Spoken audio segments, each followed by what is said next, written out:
Hello, let's think together. Have you ever thought how people see you? Do you feel judged even if you're not being judged? Imagine that you're a child. You're enjoying your spare time with your friends, playing football on the beach. You're doing great. But suddenly you made a mistake. After that, the coach pointed that out and determined you by that only moment and called you useless, worthless. How would you feel after that? Will you start to feel that you're useless?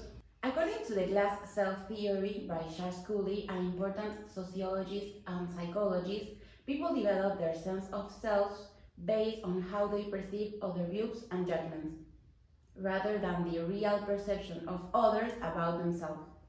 This theory has three steps. The first one is imagining how people see you. The second one is imagining the judgment of that perception. And the third one is creating your personality based on how you think people see you. We found many different interpretations and examples of this theory in literary works. The Metamorphosis of Frank Kafka is one of them. In this story, we can see how the main character, Gregory Samsa, became a monster, but his essence was not fully transformed until he started feeling the rejection of his family. We can find three different points that Frankenstein and Gregory Samsa, or the Metamorphosis, have in common. The first one is that they both experience the rejection of the society because how they look like. The second one is that they both looked for acceptance and love from their families, but the only thing that they found was pain. Number three is that we can see loneliness and existential suffering through these stories. The real monstrosity lies not in the transformed beings, but in the cruel gaze of those who reject them and say things like, "You're a monster, you don't belong to this society, and go away, freak."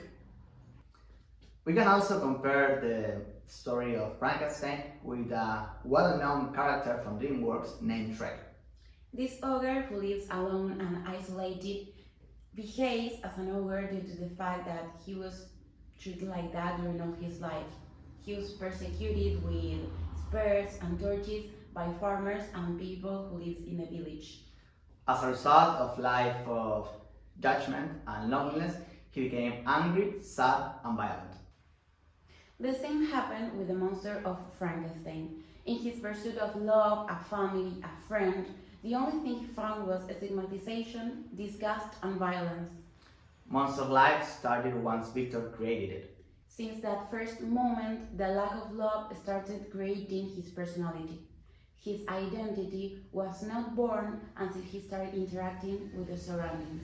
Because he was rejected, he incorporated a self-image and developed feelings of pain, hate, and revenge. The theory can be appreciated in these parts of the story. In chapter 10, when Victor was walking through the nature, he met the monster.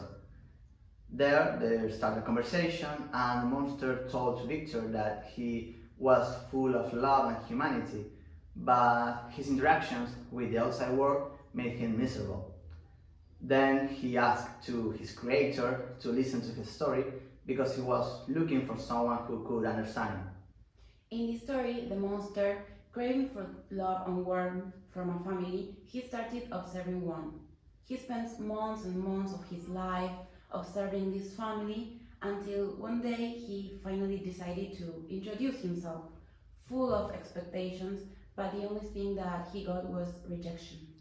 In another scene, we can see the monster who was on the nature also, and he saw his reflection on the lake, only to realize his real appearance. There he realized why he had been treated like that. In conclusion, glass cell theory is further more complicated than we stated before.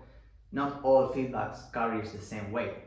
It's not the same interpretation you will have about your family or friends or a person you barely know or a stranger. In this context, monster perception carry a lot of importance. When we talk about him, we can say that physically he was created by Victor, but his identity was created by society. We consider that as we found many different examples and interpretations of this glass self-theory, we can infer that the way we perform is mostly shaped by the interaction with others. Individuality, the creation of our personality, and the build of an archetype is not more than the result of the interaction with society and how people perceive us. Being a monster is not more than the reflection of a sick society who needs someone or something to point at and blame for their own sickness and prejudice.